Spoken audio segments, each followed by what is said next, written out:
But if I'm chewing away, can you hear that? If I'm chewing. No, I can't hear that. You freak me out, but you can. Alright, welcome to Beaches and Barbells special podcast with a kind of non-weightlifter, but an official sportsman now. We've got Dan Timms here. How do? I've known Dan Timms since probably 2005. Yeah, about 2005.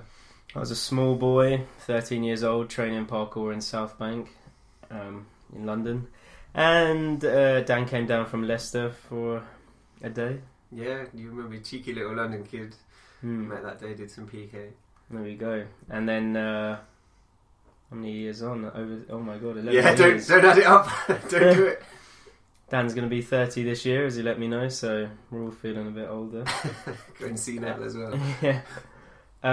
So, Dan's come down today to London because Parkour UK, well, parkour itself has been kind of recognised. Yeah, so we had the Minister for Sport come out and officially announce that parkour has the kind of the blessing and the backing of Sport England as an official sport rather than kind of a underground niche activity, which is pretty good. A big day. And there's been a whole host of journalism come out. I read a good one last night that was about, I don't know, some dangerous roof jumping sport sparks fears that people will now don't even think about parkour, you'll die. It's really dangerous. Like, everyone dies doing parkour. That's the message they want to spread. It's not true. Oh, well, and that bloke who died in Paris who did parkour, but, you know, let's make it sound like he was practicing at the time. We'll link it, somehow they're related. Yeah, you know, George Michael died, turns out singing. You know, it's a dangerous activity, don't do it. Yeah, singer, lungs, probably. Man dies, singer dies. And that's exactly how this kind of gone. But there's been a good host of kind of positive journalism out there, so... you know, I think it's always going to be a bit 50-50 with our sport, but I mean, I think it's a good step, and we've been working towards it for years. So I don't know why. To me, it seems like why does everyone sounds a little bit surprised? But that was the whole. Yeah. That's why we've been building up with the coaching qualifications that they started. It was all about getting the numbers, wasn't it? I think a lot of it was the criteria was about the amount of people participating. Yeah, as more people see it, more people want to do it, and we just want to make sure that they're being taught safely. You know, parkour taught badly, well, it's going to be horrific. You know, people might get injured and put under too much risk, but taught properly, you create a whole bunch of good athletes. And that's the message you want to spread in the journalism. There's a good piece on Radio 1. Oh, Radio 1. Are you that guy from Radio 1 today? I was on Radio 1. He sounded so much like you. So yeah, that's funny. It's amazing. He's got the face for radio. Yeah, what did they ask you? Oh, manner of stuff. There was generally some good questions. They finished with what's your favourite trick, which is an odd question to answer for a parkour practitioner. What did you say? Foot grab? I should have said the flying dragon. What I actually said was landing on rail jumps. Well, that was an honest answer, wasn't it? Yeah. Could have confused them. Trick. Did they ask you what your biggest ever jump you've done is? That's always. I think they did ask what like the hardest thing you've parkoured, which is like a question you can't really answer. Yeah. They always treat it like skateboarding, I think. Yeah, and it's not about the big tricks or like anything like that. No. I mean, it's just about point of view cameras on roofs, basically. That's what, you know, I've taken a step back from parkour, doing weightlifting for like probably 4 years. I stepped back, kind of thing.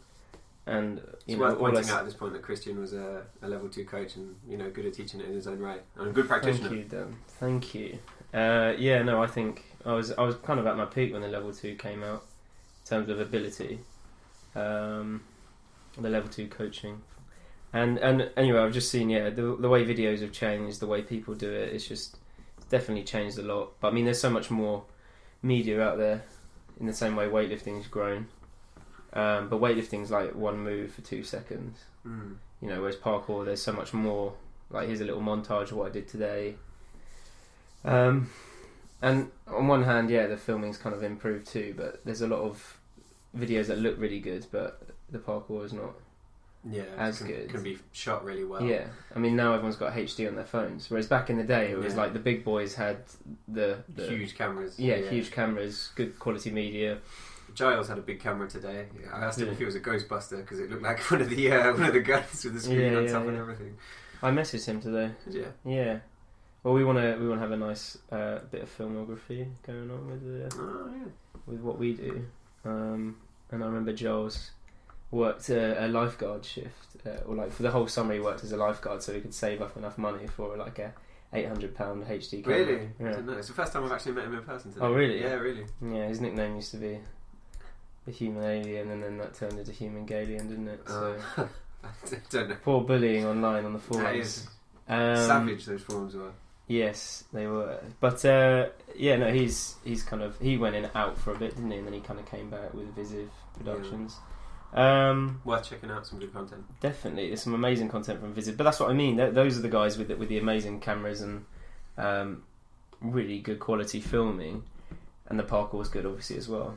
I mean, it's good, but I just think there's so much to watch. If you wanted to watch parkour videos all day, you could now. Absolutely. Whereas we used to download them. Yeah, but like, have you seen this latest video? Yes. Like, I don't know, like Blaine's video, like just come out. Like, have you seen this? And you could send them. Did you send them? Did we send them via MSN sometimes? You send it was also. Oh, you send it. I remember. And you only have a certain amount of downloads. Yeah. Oh yeah, that's it. So you've got to share it with your select few. You're like, oh, you can see my new video. Yeah, it was crazy. You not so primitive. Yeah.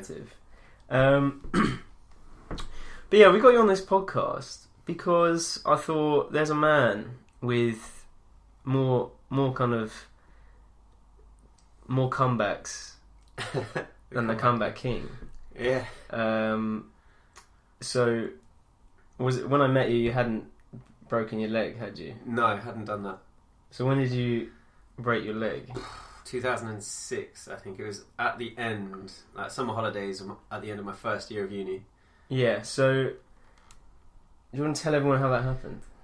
Yeah, I won't go into mad details because there's loads of ins and outs of the story, some interesting bits, some dull bits. But basically, I was practicing parkour in Leeds, and I was just filming a few, little clips. Not that I ever shared them; I was rubbish at making videos. And there was a kind of like this castle gateway on a hill, and I was like, "Oh, okay, that looks pretty cool." Just to climb up and see the view from the top, and it's on a hill, so the front facade was really tall, but the back was not so bad, and it was stepped anyway, so it kind of went up at the back and down at the back, so the back wall was really short in comparison to the front. So I checked it out, had a look in the bottom of one of the turrets, had two, it was symmetrical, and there was a floor at the top, so I was like, I can stand on that, have a look out. So I run up the wall, climb the rest of the way at the back, and then vault up all these blocks, going up the levels, vault into the turret, but this was the other turret to the one I looked at. And this one had no floor at the top, and I fell 40 feet about straight down onto essentially stone, and snapped my right femur in two. Looked down, my leg was half as long and twice as wide. It was pretty weird.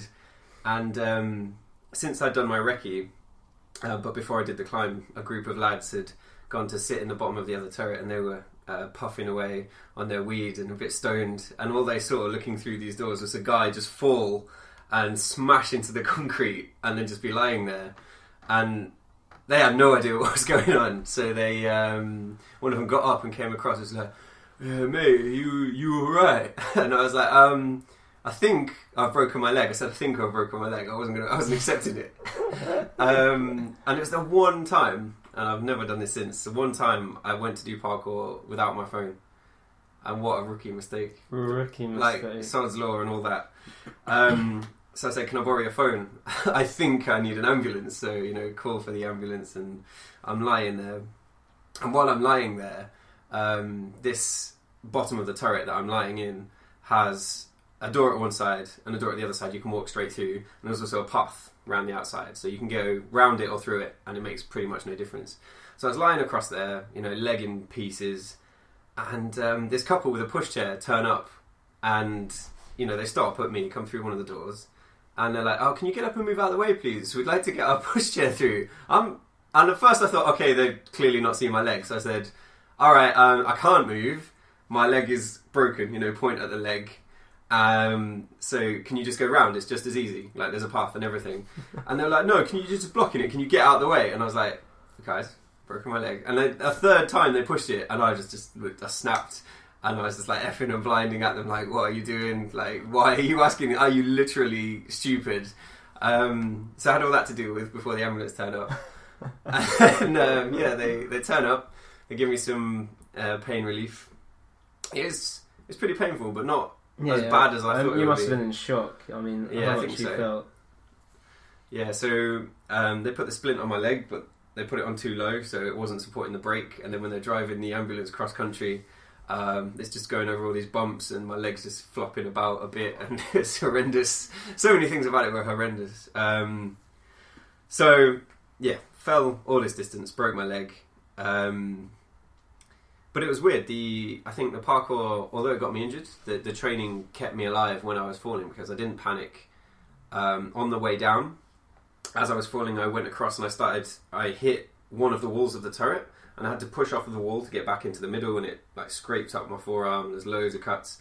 And then as I was still falling, I pushed off too hard and ended up on the other wall, and I had to push back off of that to get back in the middle, and then I was starting to rotate backwards over my head, and I was like, well, that's not where I want to be, so I had to kind of throw forward, like how you'd initiate a front somersault to right myself, and that's when I hit the floor, like right leg, left leg, rolled onto my back, and my head, top of my head was maybe 1 inch, 2 inches from the wall, so if I'd have been a couple of inches further across, when I landed, I'd have just whacked my head on the wall and probably died, like, straight gone, so it was pretty mad, pretty hairy. Yeah, but what I'm always fascinated about, like, you know, you've said 40 feet, but you said it quite quickly there. I mean, it's actually 40 feet, isn't it? Yeah, I think so. From measuring, I've got a picture of me stood next to it. I went back there, and just from like seeing how many of me to the top. So it's pretty much like 4 stories. Yeah. Give or take, yeah, give or take. You see, people, you know, you can't even digest what that falling's like. But I mean, I think you said that, was it the nurse or something said it was lucky you fell. The way you fell, you didn't just fall vertical, because the femur would have gone through your pelvis. Yeah, that's what they said. The two things, two interesting things. One was that the paramedics, they turned up and they were like, dude, you're so lucky. Like, there's a guy last week that fell 10 feet and died, and you've just fallen like 4 times the distance, and it looks like so far you've probably only broken 1 bone. So it's so fortunate. There's so many ways that could have gone So bad. it was only the right femur, and the left was all right? Yeah, I had a little bit of nerve damage, but only a little bit. And everything else was just cuts and bruises. And what was I saying? You led me on to something, and I totally forgot the other interesting thing. Oh yeah. They were saying to me if I'd have landed standing up, I'd have probably broken both legs, and the remnants of the fibers would have shot up and probably shattered my pelvis and lower back, and that would have probably been game over for walking, or, you know, real hard recovery. So, silly thing to do. Check things thoroughly, really do. Yeah, I know you're the coach. Check your surfaces, but it's just an assumption that that side was the same as the. And there is a floor at the top now. I went back, and if I did the same thing, I would have been fine. Yeah. Do you think they put it in because of you? Maybe. When I was in hospital, it was great. I was in a ward full of like cheerful, kind of friendly but crazy northern old men. One would wake up at 5 a.m. and sing, but he had a beautiful singing voice, so it was really good. Yeah. And the guy in the bed to the left of me was he had a few broken bones, but he was telling me that he'd fallen down the same thing like 20 years before in his youth. You're joking? No, not even joking, but like he still had some of the remnants of the injuries. Like, he said he broke pretty much everything, like both legs. Why did he fall down there? He just climbed up, and he was literally said, "Why is there no floor at the top?" It's mad. And like he had like his nose had been broken before, and he said like, you know, he hit that on the floor and like he literally smashed everything up. Yeah, so I don't know. Maybe it's not true. It was not true what he was saying, but I thought like this is a crazy coincidence. Might just be a Leicester thing. Don't know. This guy was in Leeds. So, I was in Leeds. Yeah. So you weren't even near home? No, nowhere near home. Oh, do you go to uni in Leeds? No, I was a girlfriend at the time lived there, so I was visiting her. I see. Well, that's sad. Yeah, so it's pretty crazy. So yeah, I'm quite. I phoned my family, but I was quite calm about it on the phone, so they didn't realise how bad it was. And then they came to visit, your leg in half. and they see me lying there like a state. And yeah, oh dear. I mean, people get scared at heights of like nothing, you know. And you just took it, tumbled on the way down. Yeah. You know, it doesn't always end well. Like Naoki's. Yeah, Naoki fell a similar kind of distance, I think. And similar distance, but hit loads of branches on the way down. Yeah, slowly on his back. But you know, spinal injury to come back from. This isn't good advertisement for parkour, I must say. But I think like we are the exception to the rule because there aren't that many serious falls. Really. No, I mean that's why you're here, because I just want to tell everyone about some fall that you not only survived, but you didn't do a thing where, this is what I'm kind of egging on, is that a lot of people in weightlifting, they get injured, or from other sports they get injured, and then, you know, I had it, my friend the other day, he broke his ankle in football, and he was like, well, you know, that's the end of my career. I will never be as fast, as strong again. But I mean, how is your leg now? Fine. I mean, you know, I'm not a serious lifter, but I can lift pretty decent weights for a parkour practitioner. I think in terms of parkour practitioners that lift, I was definitely at the kind of top end of like strength and performance. You said you back squat 160? Yeah, back squat 160, clean 120, power clean 115. I think those are okay numbers for a parkour guy. That's really good. I mean, you wouldn't even know you'd done anything to your leg. Yes, it's remarkably okay. And I mean, you've got like the biggest jump as well, so I mean, it's not like they say your bone heals stronger, right? Yeah, well, I've still got the titanium rod in it, and you wouldn't know. The jump was pretty big. I've only met one guy. So you're not natural? No, I'm bionic. Yeah. Yes, Wolverine. Wolverine got some titanium in my hand as well. So, was that from the same thing? No, different injury. Why do you like robot? Because I've had so many comebacks. Like what was that? I know, the comeback kit. Yeah, so I mean, we digressed a bit because we went. The leg's the interesting one, really. But I've actually had 4 surgeries in my parkour career. Yes. All right. So legs 1. Yeah. Right. It sounds like I'm really accident prone as well, but I'm not really. No. I'm one of the more careful practitioners. I think I've just had a lot of bad luck. So hand was a really silly one. People are just going to be hearing all about my injuries and be like, what the fuck is this guy gassing? I broke it on a soft block.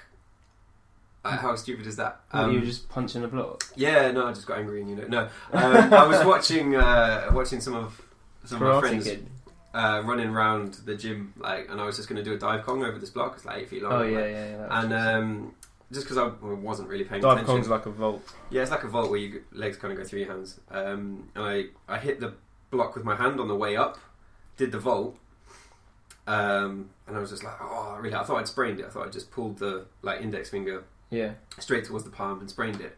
And I remember I was flexing it, and I was like, oh, the joint's clicking really bad. I found out later that was the bone ends rubbing together, not the joint. I still taught the parkour class without using that hand that night.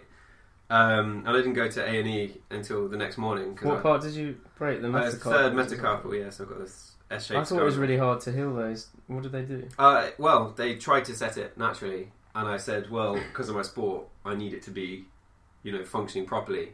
So they tried to set it properly, naturally, twice, and it wasn't. So they just said, you can have the surgery if you want. I was like, I'll take it just because I need it to be functioning well. So I took that. And yeah, that was the hand and the extra titanium. No more titanium, but 2 more surgeries. Other surgeries? Just a quick one. One fall whilst training in the rain. Just put my arm out to save myself. Dislocated the shoulder, catching myself, and that one led to recurrent dislocations. Had the shoulder put back together, and it's been great since. And then more recently, about 18 months ago for the injury. Another shoulder dislocation. No mistake for this one. Just was doing some preps and Ninja Warrior training, and grabbed an obstacle after swinging from one, caught another, and just on the catch, arm just dislocated, and that one was really painful, horrendous. So just come back from that now. So what did they repair? It's not like labrum, is it? Yeah, both times. Full labral. So I thought the left labral tear was bad, and that was all of the front half was off. All the anterior labrum from 6 to 12 on the left, and then on the right it was more. It was 3/4 of it, pretty much, some posterior, some anterior, and I don't think it was from all that one trauma. I'd clearly done something to it before, without realising. The surgeon, he couldn't believe it. He just thought, one dislocation, probably straightforward repair. This was the only one I had done privately, and going for the surgery, and I was, I think, an hour and a half longer than I was supposed to be. So 3 hours turned into 4.5 hours, because he was like, mate, I used world record amount of bone anchors to put that shit back on. Pretty bad. So you mentioned about your thoracic. Mm-hmm. Was that a physio Yeah, well, I mean, the first time I realised that my thoracic spine was rounding forward like way more than it should be, it was at one of the Parkour Generations Rendezvous events, and they had Chris McDougall, who writes about barefoot running. He wrote, the book Born to Run and Natural Born Heroes. I was there for that. You were. Yeah. So they had that workshop for running, and I went there early because I really wanted to meet Chris McDougall because I've been to Mexico to see the Tarahumara running tribe for myself. Oh, really? Yeah, so it was really cool. When the hell did you go to that one? I thought it might have been fiction.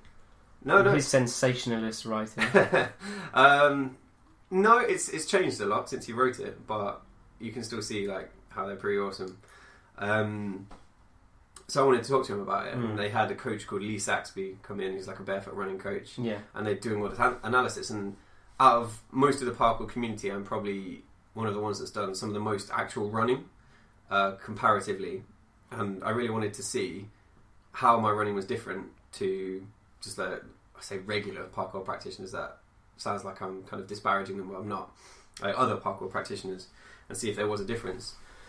And in terms of running technique, it came out really positive. Like all the tests that they said you should have, I had. It was really cool.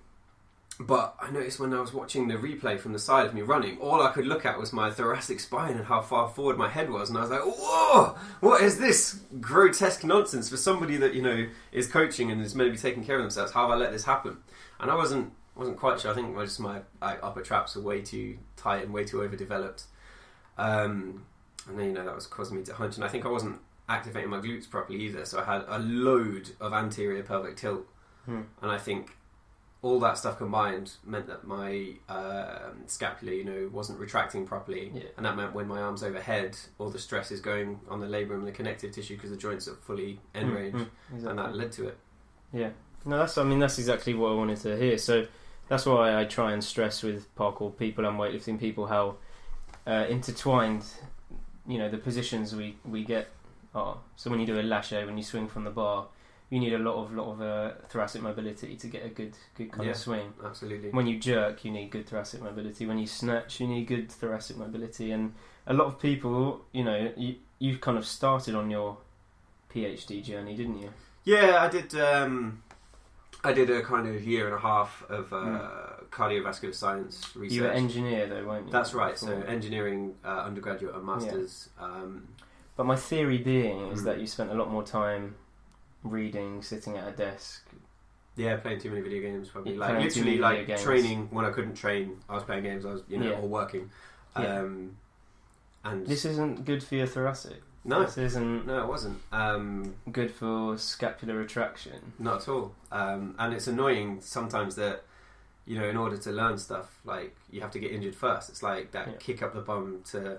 Yeah, I know. You don't want it to happen again. Yeah. So you want to do everything you can. But, I mean, if someone told me at the start this will help, then I would have done it. But you didn't. Yeah. You don't. The knowledge was definitely not there in the parkour community. Right. We spent loads of time doing stuff absolutely wrong. Doing thousands of like unweighted squats and lunges and like. It was a great test of the mind, sure. But in terms of producing functional athletes, Yeah. I mean, the only time I ever heard anything about my shoulders was actually from Forrest. When we were doing like some performance team training, we had to do some dynos. Yeah. And he said your shoulders are too high up, because there's so much movement in them. I didn't know where they're meant to be, but it's only when you start lifting that you realise that you need that retraction. Yeah. So it sits in the socket correctly. Because I dislocated my shoulders, right? So not labrum level, but. Sublax, on both, in fact, and some of them are really weak, definitely. And I used to get a lot of grief because people would be like, "Why are you holding the bar in front of your head?" And you're like, "Well, I literally cannot." Yeah. The fear, the shoulders in the wrong position. So I worked with an NHS physio, and she said, your lower traps are really weak, and so that was the first journey I started. I remember when you started getting on that train, and like I learned a lot of useful stuff from you, and then I started doing some my own research and. Yeah, I think yours are too far gone though, weren't they? Yeah, like I did a lot of stuff and I did get the lower traps going, but then the lower traps were going, but it kind of wasn't firing with the rest of the kinetic chain, and I still had the kind of hunching and I still had the anterior pelvic tilt. So it meant I could retract, but it still wasn't enough to get it into a good position. Yeah. So when I look at a lifter, for example, you look at it like a chain like that. So, you look at someone like yourself, you've got quite long legs. So if you didn't have decent ankle flexibility, which I'm really lucky. I've got like freak ankles. Yeah, if you didn't, which a lot of people your height don't, because they either did a running kind of sport or something like that. That's weird because I did that as well. They defy the laws of everything. I know, but you'd be like, right, okay, his ankles are good, great, okay, or is his hip mobility good? He can sit in, and then you'd be like, okay, his thoracic, not so good, and then that means his overhead, that means his shoulders are under more stress. So then you've got obviously working on that scapular stability through lower trap work, like bent over rows with a supine grip. Supines are forward, YTWs, rotating cuff stuff, and then there's some cool ones that we do with our osteopath, Mr. Kieran Keane. But without that thoracic mobility, you really put a lot of stress. So it's quite interesting that you've kind of had, at least with your shoulders, the same injuries that anyone could get. Yeah, I think it's actually more common than I thought to get like shoulder problems, shoulder dislocations, subluxations. I when I first did it, I was like, man, I swear this is like, it doesn't happen to anybody.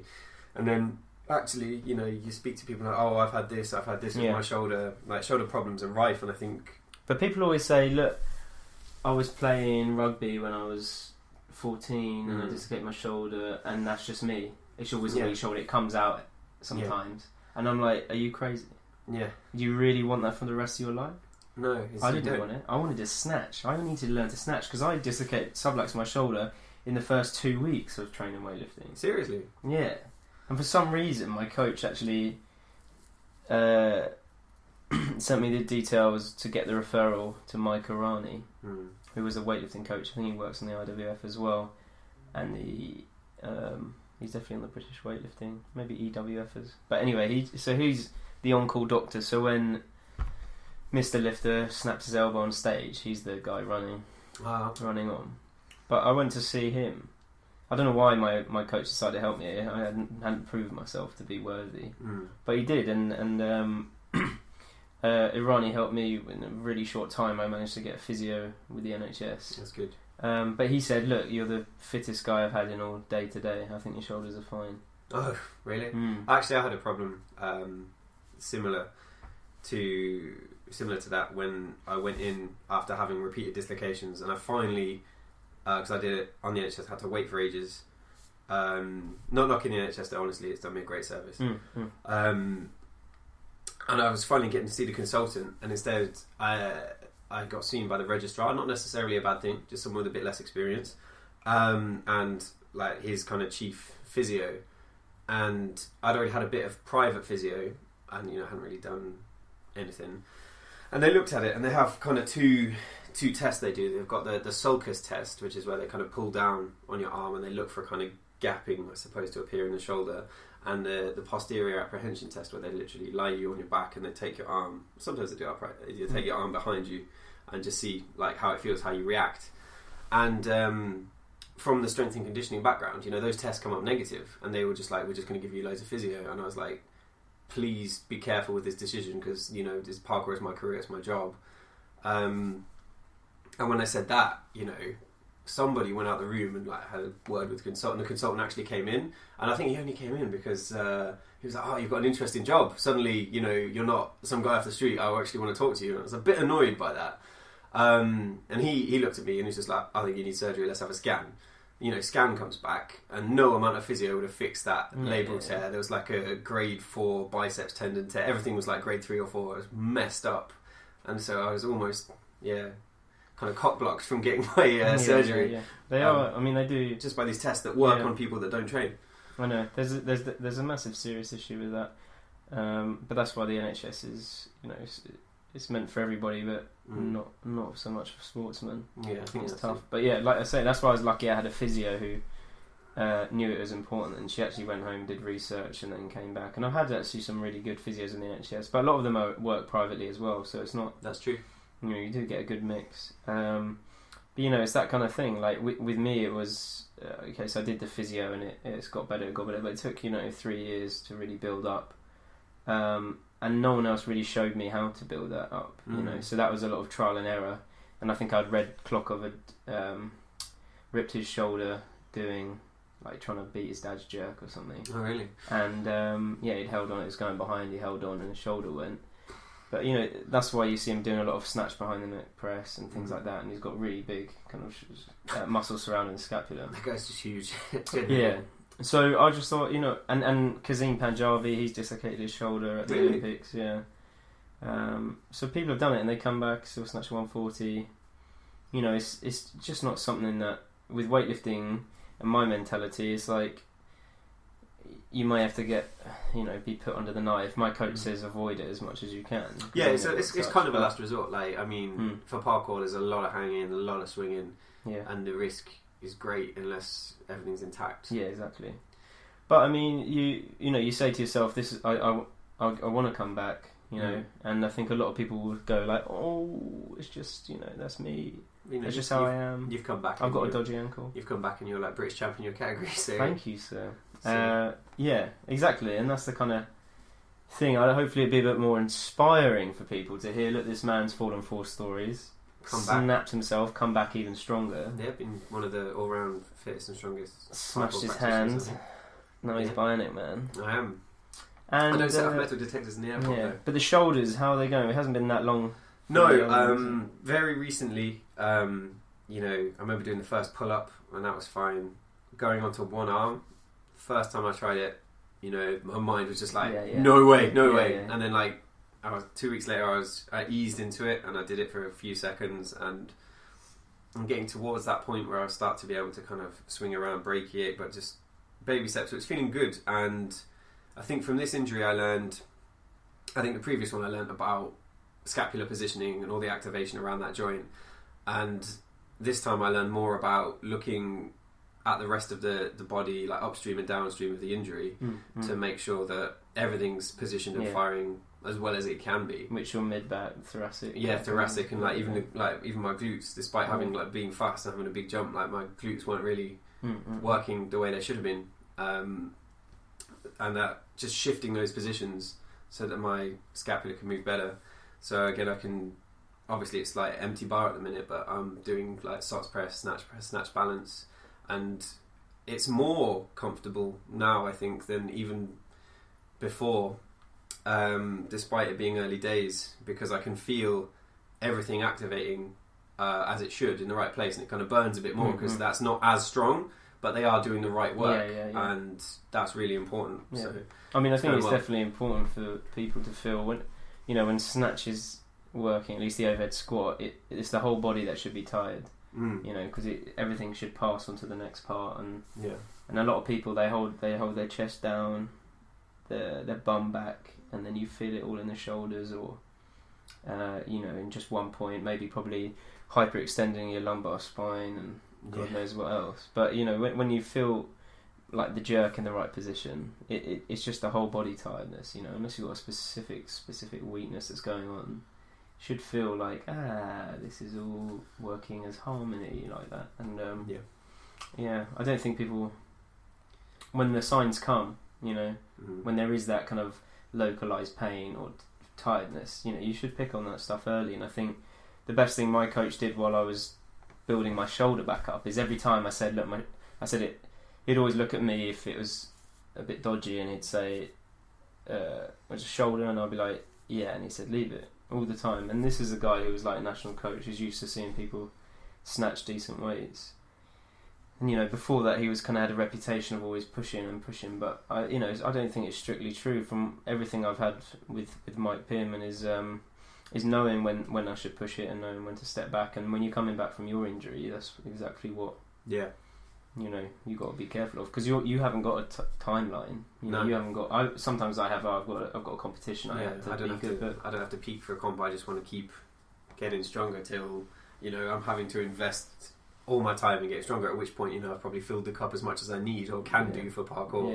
And then it's just like pure technical from then on, and just maintenance. Yeah. What about snatching? Would that be a?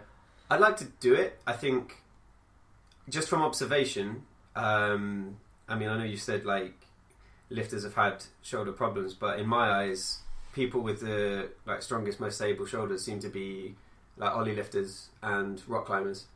And you know, when lifters pop a joint, it's usually their elbow, and that only moves in one direction. That's a stable joint. You know, your shoulder goes all over the place in a shallow socket, and you know, you get people putting outrageous weight over their head and keeping it stable. So I think even if I'll be never snatching super heavy or for competition, I would use like snatch press, snatch balance, sups press, and a bit of snatch work just to make sure everything is firing in the lower traps and just build that strength, because there's no harm in having like a super strong shoulder girdle. I think it's pretty useful for any sport where you're going to be using your shoulders a lot. Exactly. I mean, the thing I've kind of skipped out, and I'm sure Kieran, if he's listening, is crying, is you know, the kind of way we only focus on the lower traps. But I had an early theory, which I think I remember telling you, was with this calisthenics boom going on, every man and his dog thinks, I want to learn handstands, I want to learn the crow, which frankly, no offence to anybody out there, but the crow I find is kind of pointless. I actually don't know what the crow is. It's when you have your elbows, your knees on your elbows. Frog stand as well. Frog call stand, it, there we go. But I only call it a crow because Ali Shelton did a crow at about nine stories up on the edge of a wall, face down, and I thought this guy's insane. It's the worst thing to watch in the world because he couldn't even hold a handstand, and he was doing the crow, and the wind's going. Whoosh.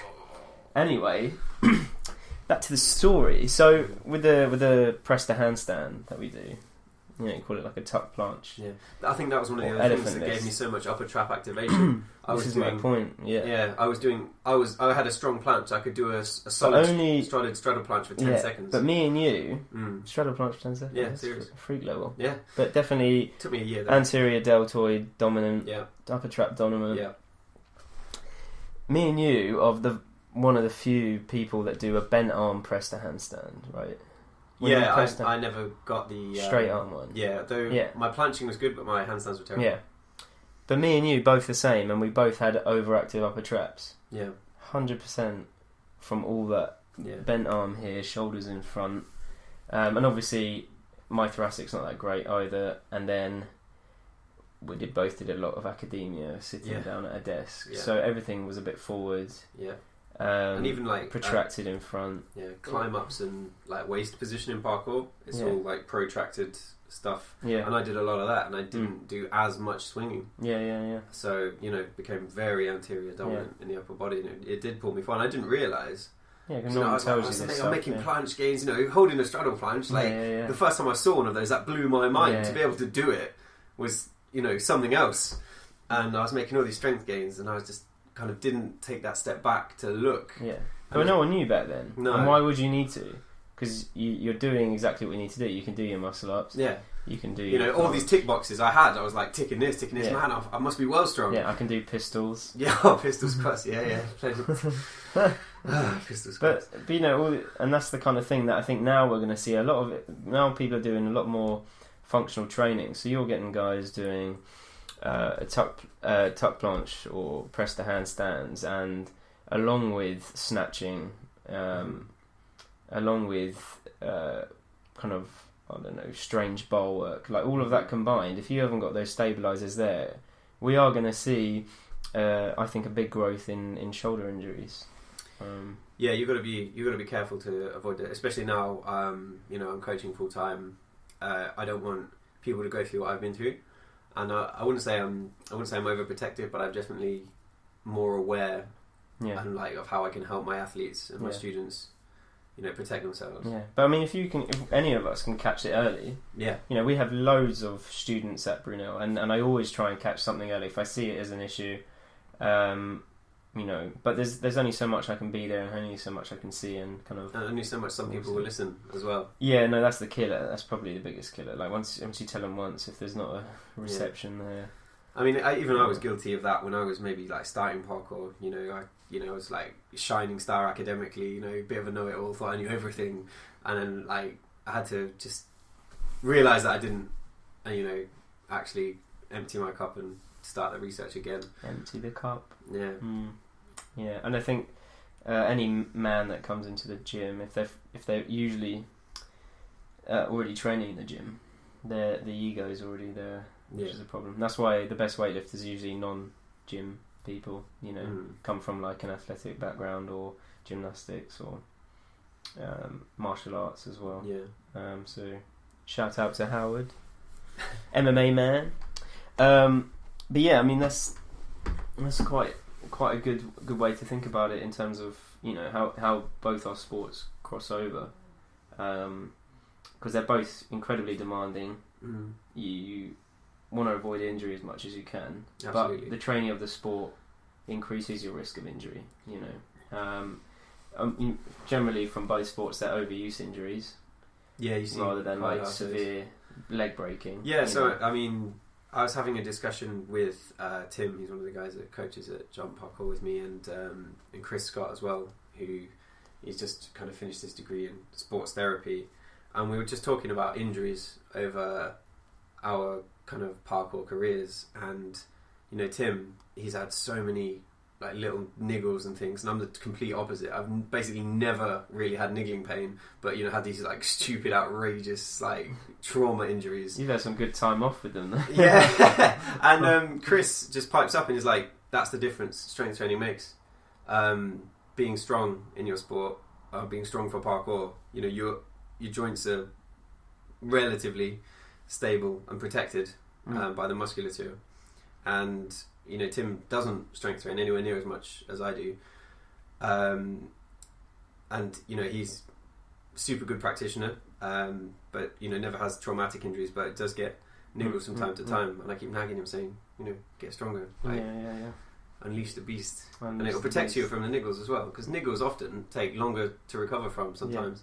I mean, I've always said it. It's just you know, I've moved from a sport where the training is almost random. You know, you can go out and say I need to work on my rail precisions, but when it comes down to it, it's not like weightlifting where you say I'm going to do 5 sets of 5 at 80% on back squat, and you're going to, usually with squats, they're going to be pretty damn controlled. You're never going to be landing at a weird angle. You're just going to be structured. So it kind of feels that chalk and cheese style of parkour where, you know, a lot of it is almost untrainable. You know, you train the strange positions and the ways you have to pull and move through the movement, but you need that kind of back to basics, solid. You need that core. Yeah. Whereas in weightlifting, we do that all the time. So we're always working on this horrible frontal plane. Yeah. And we need to step outside, do some lateral work. Do some weird mobility stuff like me, some weird isometric split holds and stuff like that. Yeah. The mobility and like, that's probably a whole nother discussion for another day. I'll go nuts on that. But like this kind of strength at end range, I'll just pop this quick anecdote in because before I go off on one. And one time I was vaulting over a railing that has like kind of spikes on top, and they're the blunt spikes, but they're all over this like quite high railing. And I was, why, to stop you guys or to stop? No, just a random railing. Like it was, I can't remember what stop it was. The pigeons. No, it's just a rounder. I think it's meant to look nice. And I vaulted over it. And I got my shoelace caught on one of the spikes. You are calamity. And again, just I had no way of seeing it. And so the loop had hooked over this little spike, and on the way down, my leg stays behind me, like up on the top of this. Obviously, those listening, I just like kind of acted that out in front of Kristian, but you guys won't see. And like the other leg's going towards the floor, so I get pulled into this like almost split. And because I was quite strong at end range, I think that protected me from a horrendous injury. But so it is important, like that kind of training can save. I think you need Velcro shoes or something. Yeah, maybe I should. Or tie your shoelaces up correctly with a double knot and not a big loop. Yeah, it's just start getting my mum to do it. Really. Yeah, that would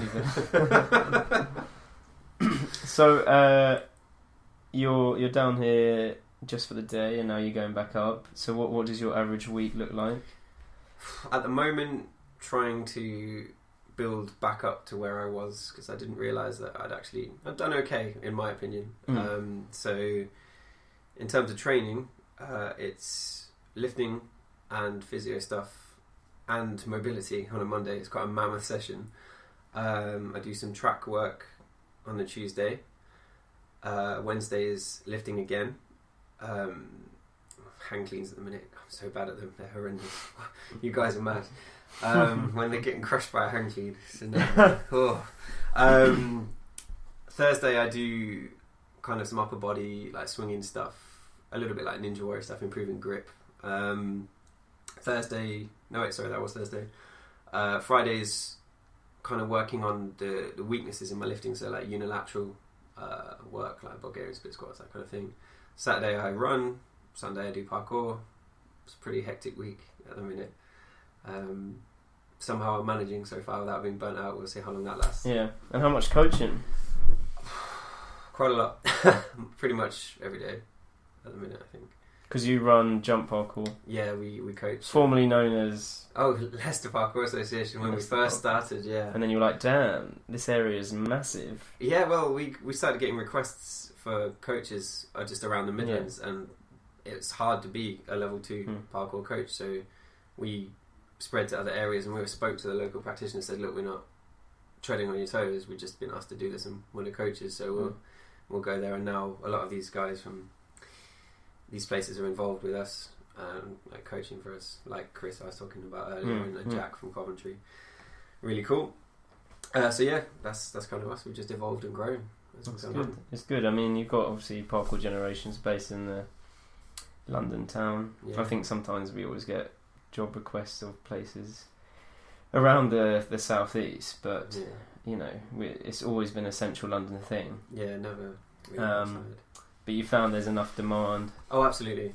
We just need more coaches. The fact that it's hard to get people through the level 2. You know, we're starting to get to that point where we're getting like an army of level 1s now. We had, for the first time ever last year, we had a level 1 course run in Leicester, which was wicked, and it was full. That's great. In fact, some people missed out because they didn't book quick enough. And we first thought, oh man, you know, people are going to do this. Yeah. And then it was really cool, and we've had these guys coming to the classes to get some coaching experience. Some that are students of ours, and you know, seeing it from our perspective, which is really good. I mean, it's really strange. I just think the way that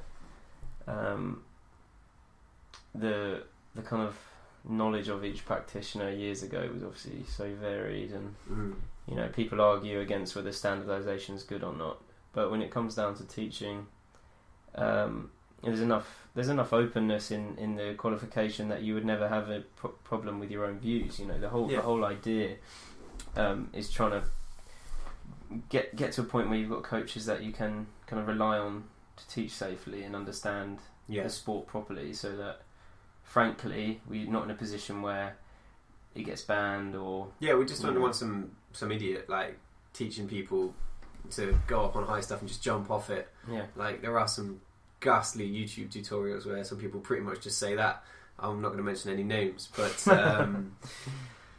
we want to make sure that you create healthy, strong individuals that are capable of overcoming challenge, and that's the point of parkour. And if you're not doing that, you're not creating these athletes, then you're just doing something fundamentally wrong. And some people don't realise that. There's like, you get sometimes like gymnastics coaches who go, you know, we can offer parkour. It's a little bit like gymnastics. Some of the bits that semi cross over, and they'll just start offering it, and it's just flips indoors. Honestly, it's a bit of a shambles. Like the ones that don't understand the sport and think they can offer it, like I just find that offensive. Like I'm not going around purporting to be, you know, a top level basketball coach, because you know, you jump in basketball and you jump in parkour. Like, it'd be ridiculous. I don't know why they think along those lines, but it's just got to have that quality of coaching. Well, it's just because it's a bit of a fad to these people, and they think, sweet, I think kids want it, I'll teach it. Do. But you know, you if you don't understand what it's like to land on a rail, I'm not sure there's anything else out there that really prepares you for a rail. Even like a beam gymnast is totally different. So you know, and we have the same problem in weightlifting, in that, you know, we've got a big Sport for All funding came through, so everything was about high participation, but the development of what I consider to be a good weightlifter, as in you're training the sport properly, and similar with parkour, what you think is a good level of parkour is usually far above what either Sport England consider it to be, or you know, even our governing body. As much as I love British weightlifting, they've had to push the participation thing after the Olympics. Yeah. But we haven't had world-class athletes come from hobby-style lifting ever. No, well, you just wouldn't, would you? No, and the same way you get with parkour, you don't get high-level parkour athletes from a beginner's indoor class. No, it takes work. Yeah, and that's what it's like. There's, I don't think any other sport, like tennis, football, even basketball, for example, have that level of intensity of like what we consider to be good. Yeah. Just because you or can even average. An average, really? Yeah. What I consider average, shall I say, is maybe 2 years, 3 years of work. Yeah, absolutely. 2 to 3 times a week. Well, in weightlifting, you've got to learn so many techniques. It took me ages for me to learn to clean. And it's only 2. I mean, 3 if you count clean and jerk as 2. But I say I learned it. Like, there's still probably loads of things wrong with my clean, but it's okay. And it took me a lot of time to learn. And this is somebody that's learns motor patterns for a living, basically. And it is a tough skill. And the same with parkour. You have to be able to overcome most kinds of kind of physical and mental challenge, and that's not something you can learn quickly. It takes work, and it's really high intensity training. Yeah. And I don't know why. I think now it's just so much easier to learn parkour faster because of the facilities available and because of the coaching's a little bit. Yeah. The coaches that have been coaching a long time have done the research and they know how to produce good athletes now. With weightlifting, we're newer than parkour in certain terms because of the way it's been reborn. My coach was lifting in the 60s, 70s. But during the late 90s and 2000s, the whole 2000s, it had no funding and it pretty much died. It was an underground sport, so the coaches never really came through. There really were not many that stayed to coach because there wasn't the carrying capacity. Yeah. So we're in a position where we're kind of growing lifters again, growing athletes again. And obviously thanks to CrossFit, we've got loads of facilities that have now of weightlifting. We've got loads of people that are now interested in weightlifting. But the kind of consensus of what we think is good is growing every year. And where we're at now is, I think Jack Oliver used to call it 80-110 was like the kind of main number that most men had hit. And this was 2-3 years ago. So if you snatched 80, you clean and jerk 110, you were kind of the average man in terms of who'd done CrossFit and done a bit of weightlifting. Yeah. And now we're looking at the average man, it pushes up a bit more. It's more like, 95, 120. Yeah. Not to say that's for everywhere, because a lot of guys do quit, but the standard's improving every year because the understanding, the knowledge is there, and everyone learns faster. I wasted a lot of time with bad technique, wasting time. So it's funny to see parkour almost slightly ahead of where we are in terms of, you're seeing kids doing stuff that took me, 4 years, 5 years, doing it in 1.5, 2 years. There's some insane up and coming. Like, we've got 14 and 15-year-old kind of students and athletes that can do strict, and I mean actual strict muscle ups, and they're jumping really far. They're climbing. They're coordinated. They're doing running jumps to rails. And it boggles my mind not only how good they are for that age, but how good they are compared to their peers at school and stuff. They're almost superhuman in comparison, and it's crazy. I mean, we have it, exactly, and it just shows how poor the training is in school. I'm not saying everyone should be an elite athlete, but if you can produce children with a strong bone density, strong joints, good posture, mobility, you're not going to get the strain on the NHS. You're not going to get, fair enough if they're all elite athletes and they injure themselves or fall 40 feet. Yeah. But you're going to have people that are almost good at self-analysing and self-awareness, movement, and they could apply themselves to almost anything with those skills. Yeah. And when I look back, like you're saying, and I think what I was like when I was 13, I started parkour then, but we didn't have that program. We didn't have the idea of the goals. It was a lot of the time it was playing. And then you look at like fun, try this jump, Robbie from Scotland now, who started really young under Pete McKee. What's his last name? Griffith. If you Google like Robbie Griffith or Wee Beastie, yeah, you'll find an amazing athlete at such a young age. I saw him under his growth spurt. Yeah. But we have it with weightlifting. You're looking at kids who are 15 years old. Let's take Skip and Scoot for example. I think Skip's 16 years old. Okay, and he is 16 years old. Where he competes now, kind of between 62 and 69 class. I think he clean and jerks. Don't shoot me if I'm wrong here, but I think he clean and jerks like 110, 115. At 16. Yeah, and snatches like somewhere close to 90, definitely. And his brother's a year older and does pretty much the same. But these are two kids that, if I did those weights at that age, when I think how small I was then, I had nothing on me. Yeah. It's just amazing. And that's the kind of... fair enough, they're trained by a Commonwealth champion, Andy Callard, but they're still, mind-blowingly strong, and that is because... Not because of some amazing genetic gift, but because of the hard work they put in, the training they put in at the right time, at the right age, when their body's growing. Yeah. Doesn't make them shorter; it makes them stronger, right? Yeah.